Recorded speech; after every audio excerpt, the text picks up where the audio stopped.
You sit down on day one of a major project and build out a massive schedule. You map out 300 tasks to the day for work that won't start for another 7 months.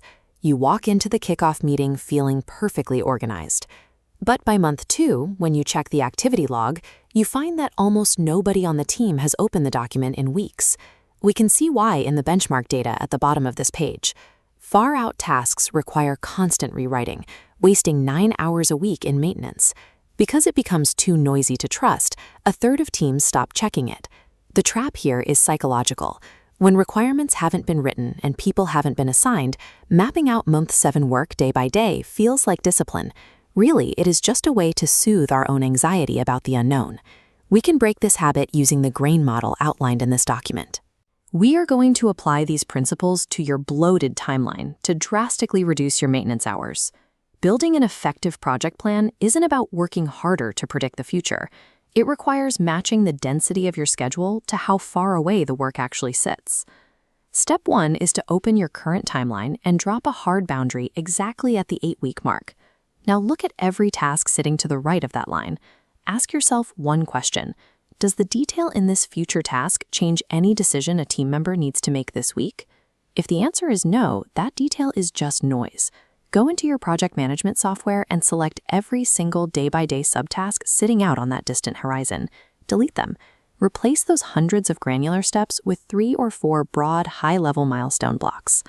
Deleting that much text will feel immediately uncomfortable. It feels like you are surrendering control over the back half of your project. But any detailed assumptions you document today about month 7 are guaranteed to be factually incorrect by the time you actually get there. Leaving distant work rough on purpose protects the integrity of your plan. It prevents your team from anchoring to false assumptions and keeps the schedule anchored to reality. Now we shift our focus to the near-term window, weeks 1 through 8. This is the only place where precise, verified detail belongs. Even here, you have to be careful. The most common error is breaking immediate work down into half-day increments. When tasks are that small, they require constant resequencing. You will quickly find yourself spending more time updating the software than the actual work takes to complete.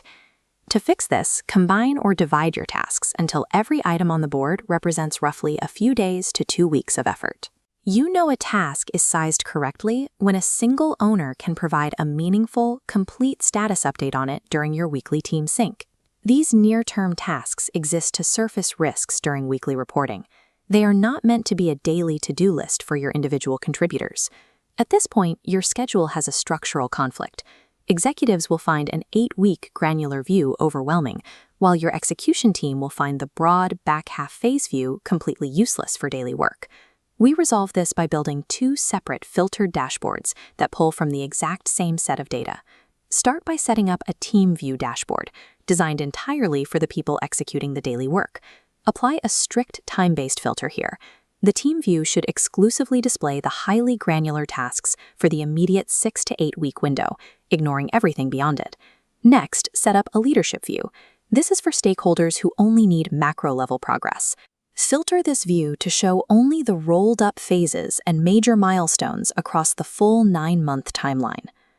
Finally, to keep this entire system running, you need to establish a rolling wave routine.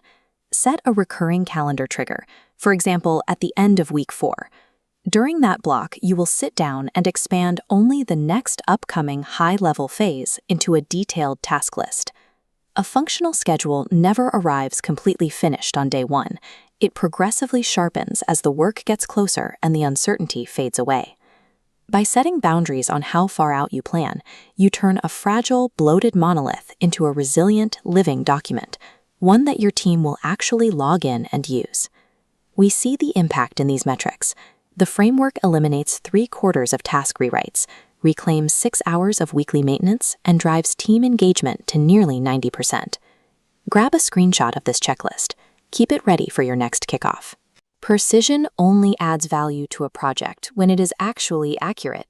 Stop guessing what month 7 looks like and go execute week 1.